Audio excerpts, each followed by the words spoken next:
Kalau untuk yang urut lutut, yang ni tak boleh pakai. Yang ni boleh pakai untuk buku lali dan tapak kaki sahaja.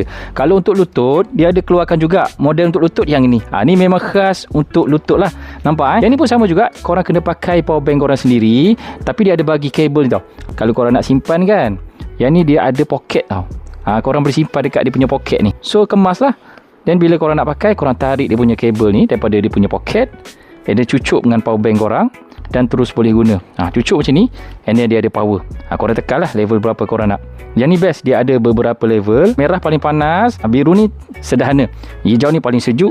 Dan vibration dia, yang ni paling vibrate, paling kuat. Dia ada beberapa level lagi.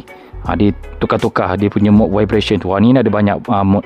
Okay. Memang best guys. Dan merah ni paling kuat. Jangan risau, dia takkan habis bateri sebab dia pakai power bank. Kalau power bank korang banyak, boleh tukar-tukar power bank guys.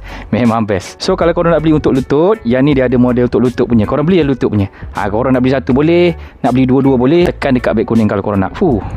Memang layan guys.